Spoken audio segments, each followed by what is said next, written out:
Welcome to Ubuntu Sports Podcast. I'm with my man's Maximus. And I'm here with my man Magic the Magi. That's right. We are here. Smelling like victory. Still smelling like our sporting win. I thought we would just do a little celebratory before we get into the anxiety business of tomorrow's game, yeah? Yeah, we're in the semi-finals, guys. We're in the semi-finals. We got the job done. Was it the most exciting? No. We still unbeaten. Still unbeaten. In the Champions League. Yes. So it's still possible to be the Invincibles in the Champions League. In the Champions League. Yeah, and that's two. This is now two back-to-back semi-finals for the first time in our history. Yeah, which is something to be proud of. Definitely. And I'd say there were signs of improvement defensively, at least. Right, yeah. I felt like our press was a bit better. These last couple of days. Remember, these last couple of games, I was crying, saying, "Dude, what has happened to our press? Like, guys were just." So our press looked a little bit better offensively. And touching on defense, is it because you felt that Zubimendi played better than he did? Yeah. Zubimendi, yeah. We have to have the conversation about Zubimendi, the man of the match. Zubimendi. Yeah, that was, I guess, I don't know, he must have heard it somewhere, all the criticism he was getting from previous 3 games. And look, man, like I said, I don't really blame Zubi too much, to be honest. I just felt like Mikel has been playing him too much. Overplaying him, yeah. Sheesh. And the intensity of the Premier League is nothing, is on another level compared to where he's coming from. La Liga and even Serie A is nowhere close to the English Premier League. Premier League, like, man, it's back to back, box to box all the time, So let's go over it again, because we've had the whole. I think everybody was in agreement that he's just tired. Okay.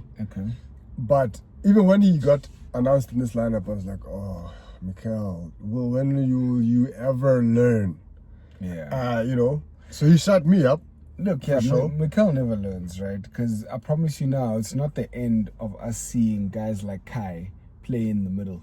We know what happens every single time Kai Havertz plays in the middle, right?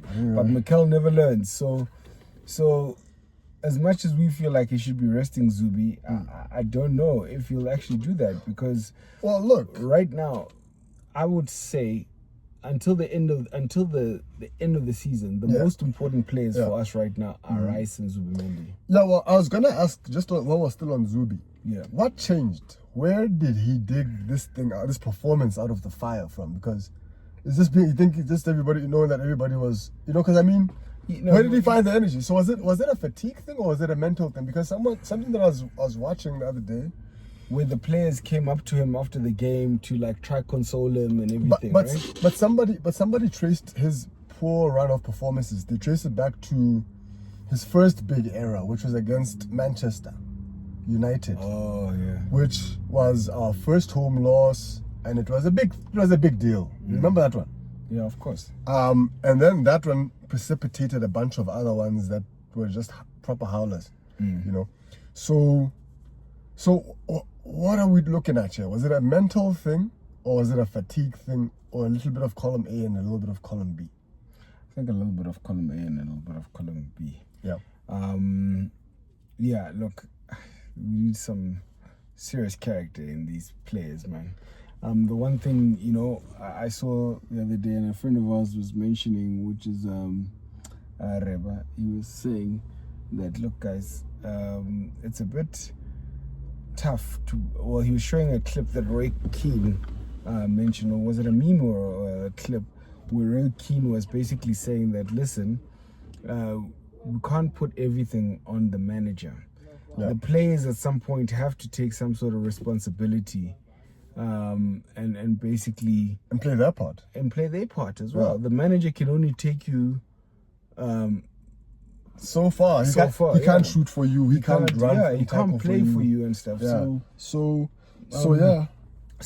I guess, like, everybody needs to take responsibility. It's not just Mikel, but we've seen Mikel make some decisions that we're not particularly proud of as either, you know. Yeah.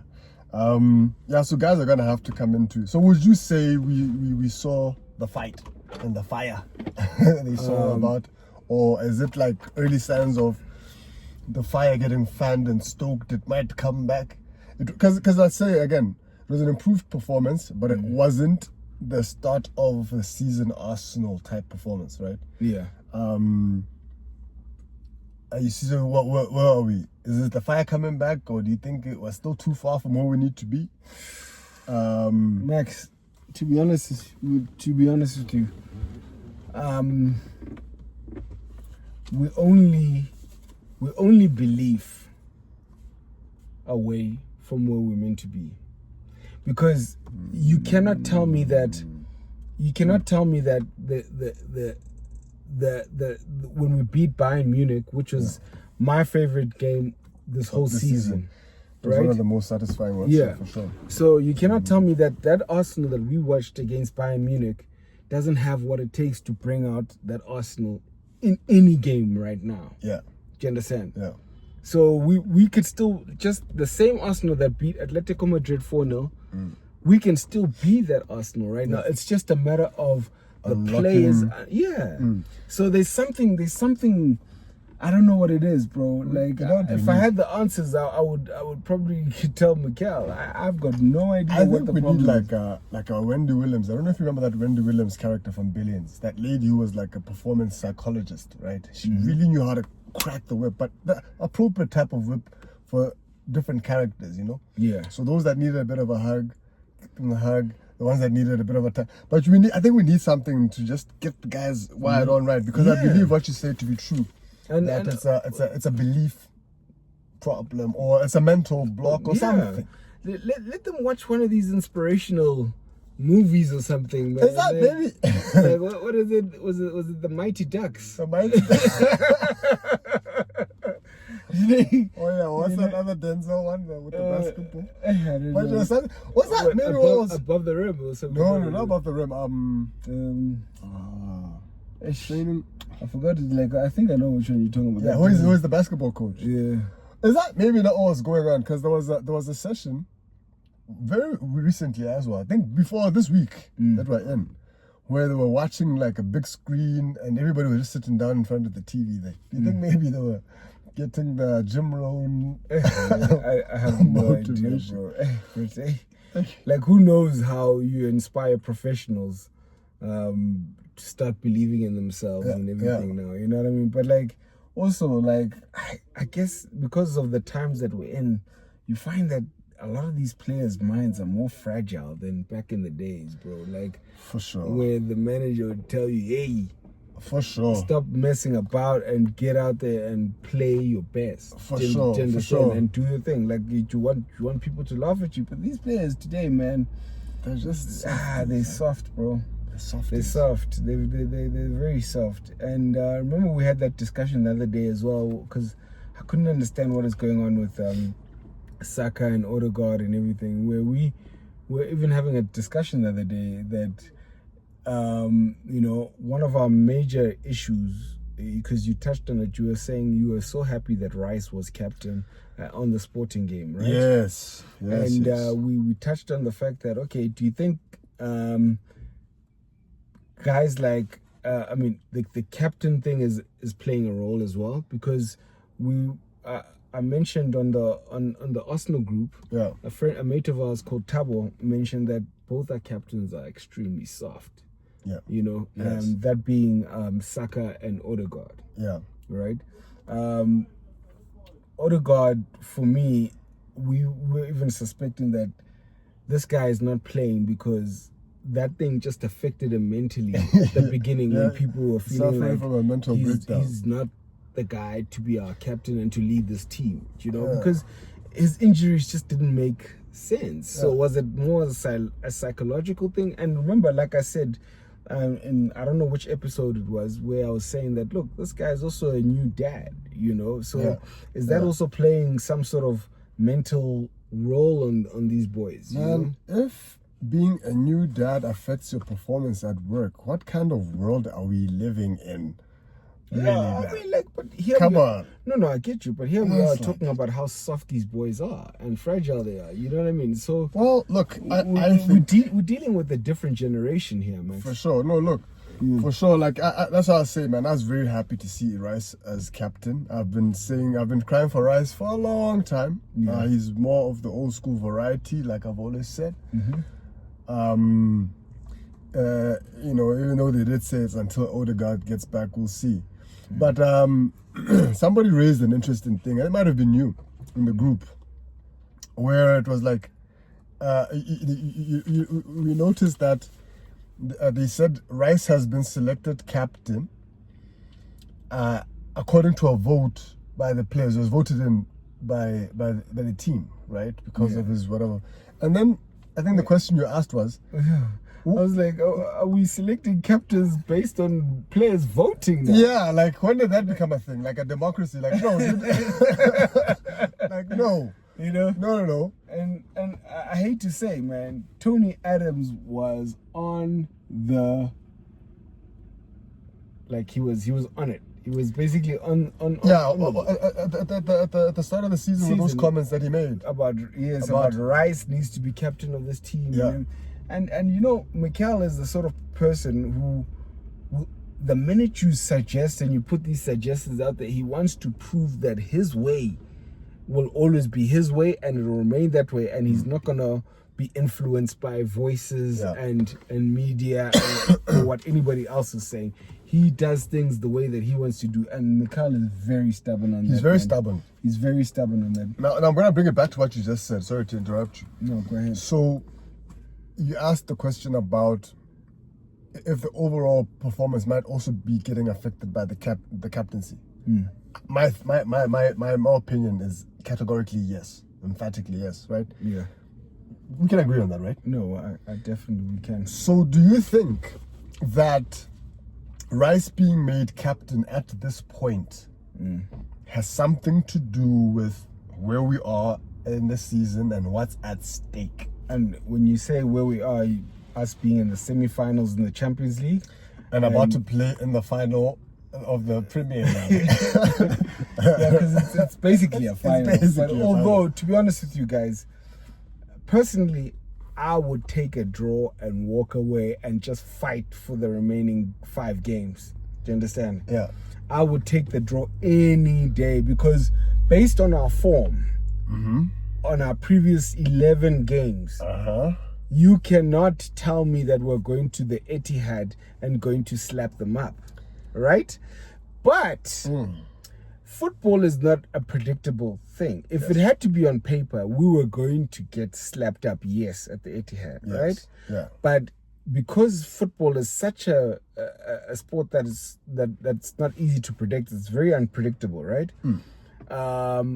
What could actually happen is we could surprise the world and actually go there and pinch 3 points and, you know, like a 1-0 or something. Now, man, listen, let's talk about that, because, you know, people have been talking about Doomsday Sunday, right? Yeah. And that's the only conversation that's been happening. Like, okay, either we lose or draw if we're lucky.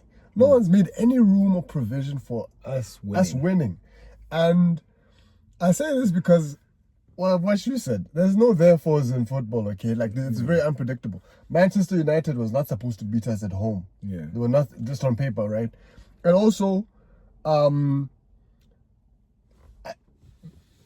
perhaps I'm reaching here, but the last game against Sporting was perhaps signs, maybe, that Arteta might be adapting to this new tactic that teams have developed against us. Well, I mean, and also, and if it's not, surely we're not going to lose to the same tactic twice. Yeah. Right? Yeah. So I like to think we will have made some adjustments. And I say that coming from a very biased standpoint, of course. But I say that because I need that to be true. Yeah, look, to be honest with you, Max, we're basing tomorrow on, and we're hoping to win based on belief, not what's on actual paper. Yeah, no. Nothing to do with on paper. Yeah. Nah. And to be honest, man, like you cannot blame the whole world right now for thinking that Arsenal are going to get slapped up tomorrow, right? Yeah. And to be honest with you, I'm not a gambler, but if I was a gambler, believe me, Arsenal would be the team to bet on, because everybody right now, all odds are against Arsenal. Everybody will definitely say City is the one that's winning. I wonder officially what like the professional gambling sites or bookies or whatever they call them. Yeah. What they've got the odds looking like. How lopsided do they have it? Like, you know, like is it a 3-1 let me see. Let me get on one of what, you know what I mean? Because right now you'd think that our odds are like 1 in 10. Yeah, let me get on to one of my World Sports betting. Okay, have a look at that. So long. Oh, at this start I should raise an interesting fun facts, because you know me, I like me some interesting fun facts. Okay, so apparently this season so far we've earned a record 124 million euros in the Champions League so far. So I don't know if that's a record for us or if that's a record for any club. But that's a lot of money. Oh, yep. Either way, right? With more to come, obviously, when we progress, right? Yeah. Man, so we need to really stay in this thing and then make as much of that Champions League money as we can, you know? Yeah. And then also while you're still looking for that, man, Zubi, man, I want to come back to Zubi Mendy, man. And be like, sorry. Okay. So, I don't know how to read it when it's like this. But where is our game? Also, so when it's like that, right? Yeah. So it's basically so if you bet on Arsenal, it's a 4-1 chance. You quadruple your money. Yeah.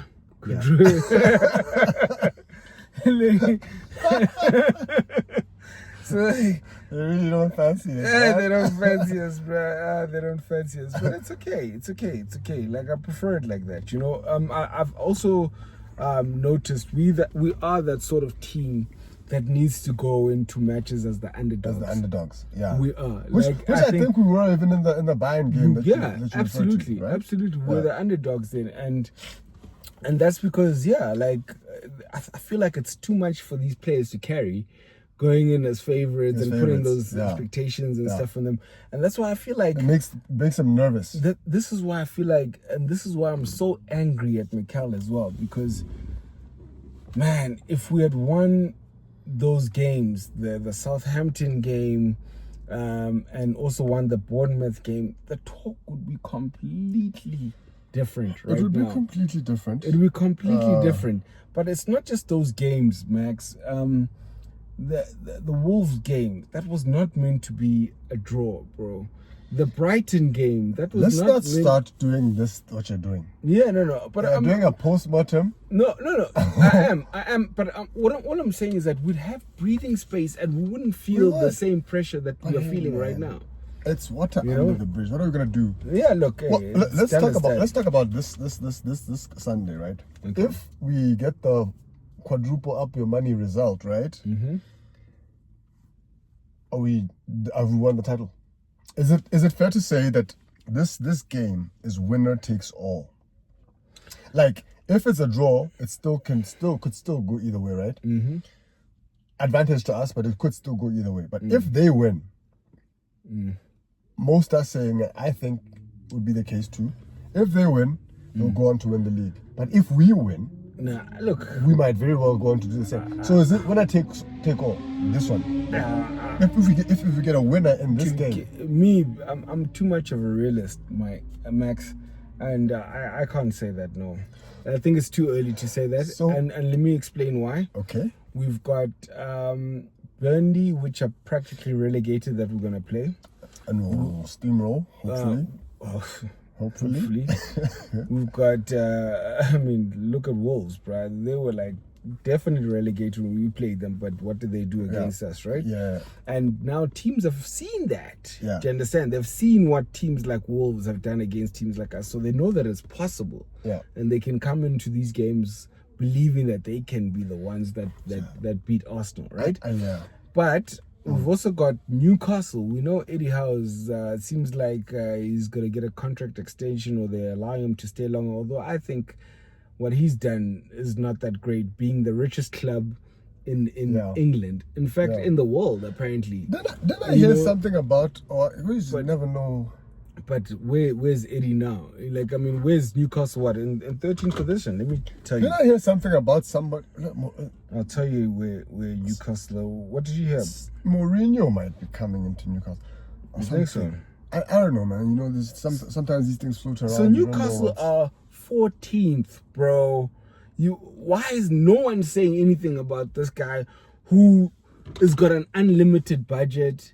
But look, maybe it's time too. Yeah, but maybe it's the business model as well, where they don't believe in spending a lot. But I don't understand. Also, even if they did believe in spending a lot, the only way they would be able to attract big players is salaries, because their project. Like, what project are you going to promise? Why would you move there? You're not even going to play Champions League football, nothing. Dude.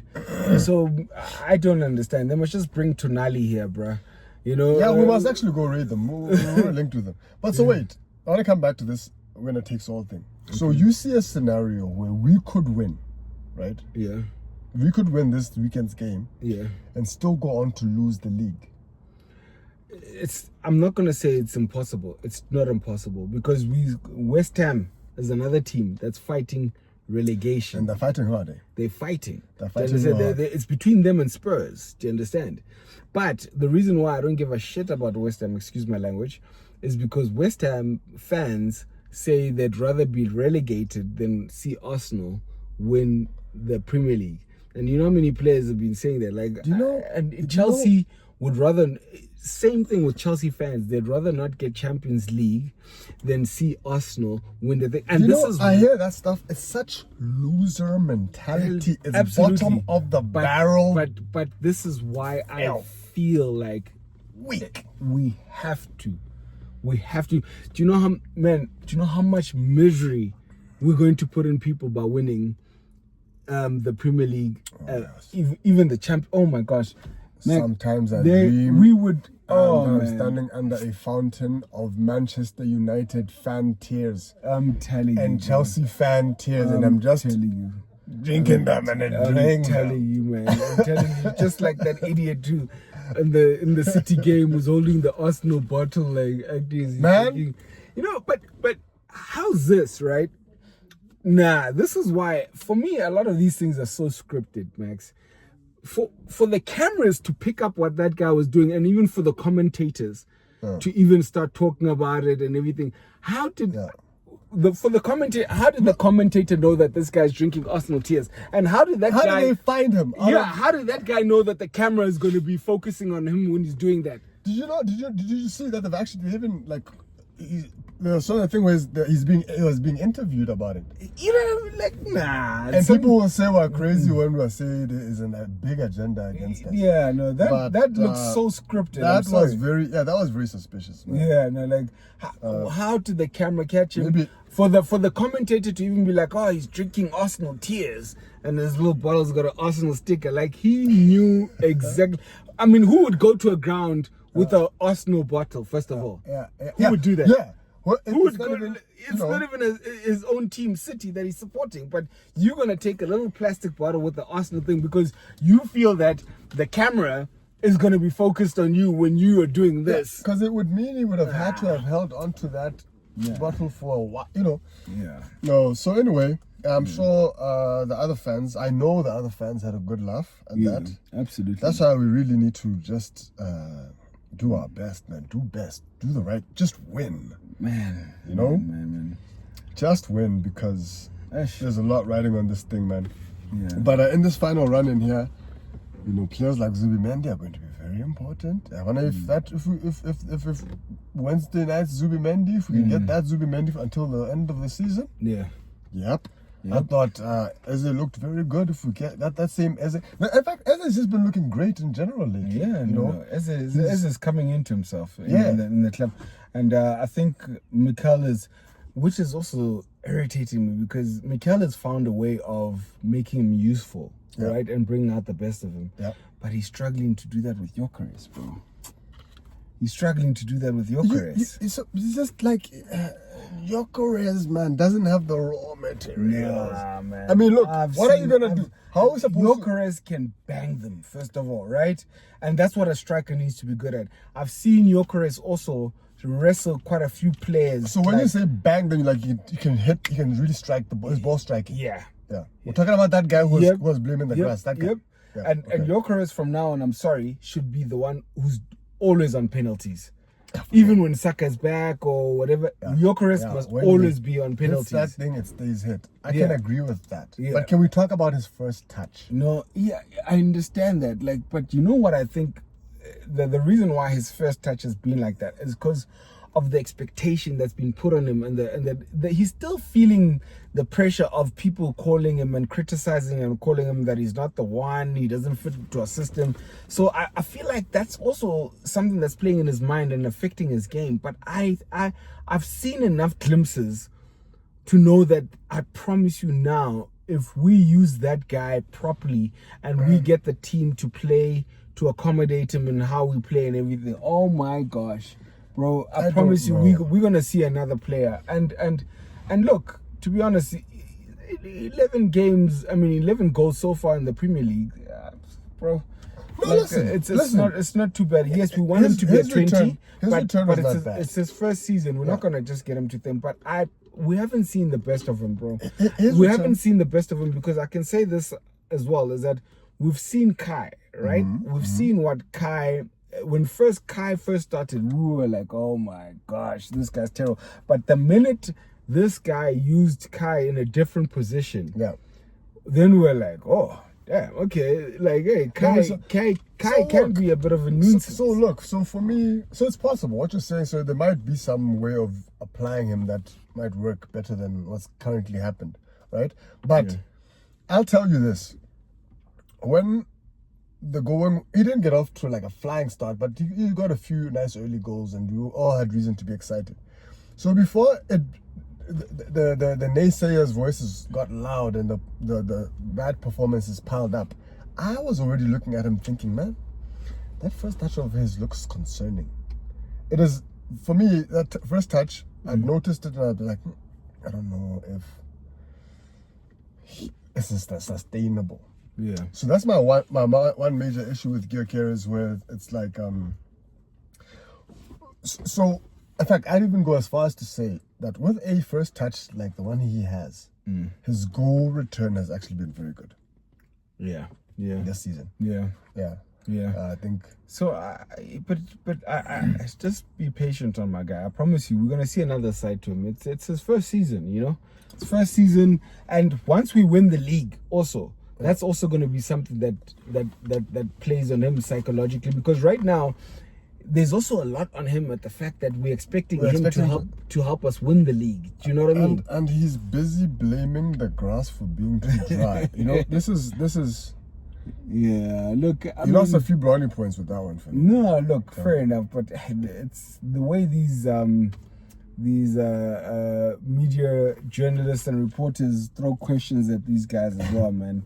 You just see Mikel is like, sometimes Mikel gets so annoyed. He's like, okay, next. I'm not going to answer that. He tells them straight up, I'm not going to answer that. Okay, next. Listen, if you don't feel like answering, rather say that. But if you're telling me you're going to blame grass. No.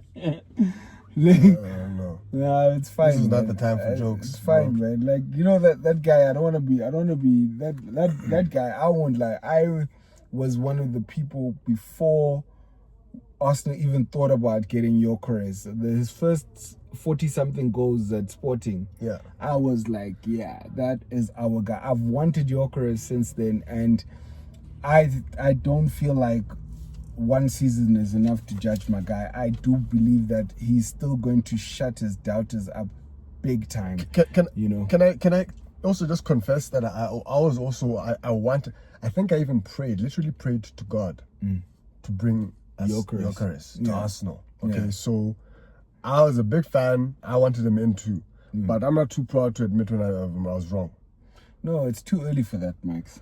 Well, look, early for that. Yeah, it's too early for that. Well, let's. Well, it's show and proof time now. Okay. Now this is show and proof time. Yeah. So there's 6 games left, right? Yeah. And there's 3 in the Champions League, right? If we get to the final, right?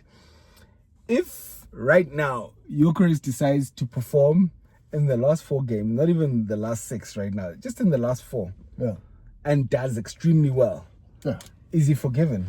Yes. And we will use words like clutch.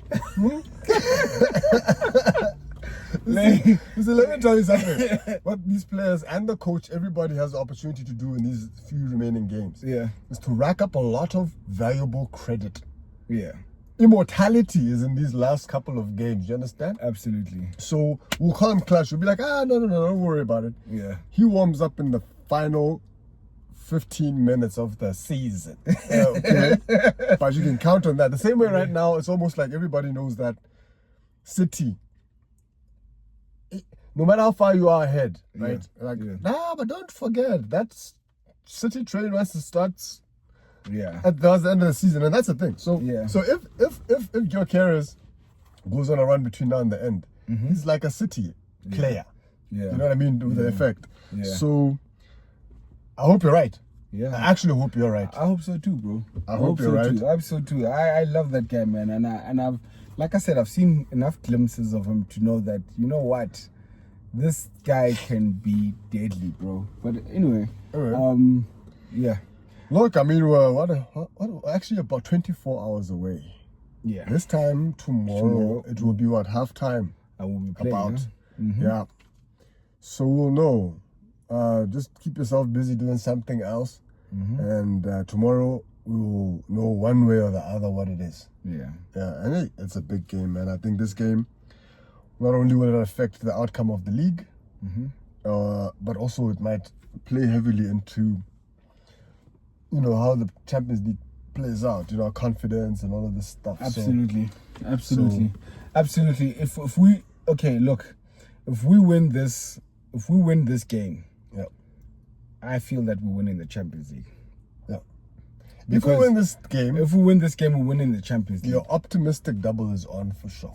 Absolutely, because you're absolutely right. We're gonna approach the Champions League knowing that we took down these titans that spent 100 million in Jan to make sure that they and we didn't spend anything, man. Like, we could have gone for Semenyo. I really wanted Semenyo, to be honest, but I guess we weren't gonna offload Trossard or Martinelli at that time. You know what I mean? And you know what's so sad right now about Trossard and Martinelli, right? Is the fact that they both are super sub players. They're not the players that you should start the game with. They both have more impact in being subbed on in the 70th minute. Which is why the conversation is around which one of them is going to go. It's almost certain, from what I'm hearing, without going too far into that conversation just yet, that one of them. Yeah, one of them is definitely going. I'd get rid of Trossard because of age. Same here. Right? Because of age, and not just that, but remember, I think we were very tactical by giving him a contract extension, because so that when we sell him, we can actually sell him for some decent bucks. No, so we didn't. So we didn't actually extend his contract. What we did was just change the payment of his terms, the terms of his payment. We just raised the salary. Oh, okay. So we didn't add any sort of extra years on it. Oh, okay. So if we're gonna sell him, we'll have to sell him right now. Yeah. But I mean, like, we made some, like I'm saying, we've made some good money from like the Euros. So is Jesus done now? Oh, he's absolutely done. Yeah. He's absolutely done. He's not starting lineup, and those wages are just through the roof. Yeah. Those wages are like high. I mean, I think remember an episode or two ago, we were comparing his wages to. Would you play him? Would you play him tomorrow? Because that's his old team. Like, you know what? Now that you say that, I would. And this is just on that. There's no science to it. Yeah. just on account of how many times have you seen that movie, bro? Yeah. Guys coming back to burn down their own homes. Yeah. Huh? I think I would. I hope you're watching. Yeah. Just try it out. Just try it out one half and see. No, for sure. But yeah, man, I think we've touched on everything. we've touched on everything. So let's hear your score prediction. My score prediction. Mm-hmm. Be brave. Speak it into the universe. Okay, I'll say what I want to see, right? And then I'll say what I think the reality of it might play out to be. Right? Okay, go for it. Okay. I think I would like for us to win this game 1-0. Did you say 1-1? No, 1-0. Would be like a win. 1-0, right? Yeah. But I think it might play out as 1-1. Mm-hmm. Yeah, just like it did at the Emirates. Yeah. I think it might just be one of those where we could possibly shock everybody and score first, but they will be fighting and pressing till the end and might just get one right at the end. Yeah. Because City do that as well. Yeah, they do. And we also like our clean sheets are not something we're racking up tremendously these days. No. I'm gonna go with a 2-1 to us. 2-1 to us, huh? Where are we scoring 2 goals from in one game? I don't know. Let me tell you where I think we're gonna score them. Like it's and this is why actually City, they've been winning there, but they've also kind of been conceding in the mix. So there's that openness to that game that I think we'll be able to capitalize on. And Eze might thrive under a bit of space that he gets in that sort of game. Ruben Diaz is not playing, but hey, Nathan Ake showed in the previous game that as much as he hasn't featured a lot, serious. But he's still still serious. Yeah. Although they'll also be missing O'Reilly, who's been very important for them this season. I mean, we're missing Saka as well, right? I saw something that missing Odegaard. That upset me. We're missing who else? Timber. Timber. So we're missing some of our like most important players, if you think about it. Yeah. But it's fine. We're not trying to make excuses. We need to, everybody's been complimenting us about our squad depth and everything. So this is where we need to step up and show that it counts and that it's what we think it is. Exactly. Yeah. So, hey man, it's a big one, Max. It's a big one, man. And I won't lie, I'm not particularly confident about it, but I like I said, remember, we're not basing this on paper, we're basing this on belief. So I believe. I also believe. I'm a believer. I'm a believer. Yeah. It's all I know. As an Arsenal fan, I wanna being an Arsenal fan, I think it's actually will make you a far more spiritual person. It will help you cultivate more faith than but I know that other things you can do. Absolutely. And I know that our fans are going to be laughing at this video if none of what we're saying plays out the way that we want it to play. But I know that if what we're predicting right now does happen, oh my gosh, guys, we need you to share this video with as many people far and wide. Manchester United people, get them to Chelsea people, subscribe to Ubuntu Sports Podcast. We need your support. Yes, we do. We love you guys, and we're only doing this for you and to entertain you. So please don't forget to share. Don't forget to share and subscribe. Yeah. But until then, come on, you Gunners. God bless and see you at the top.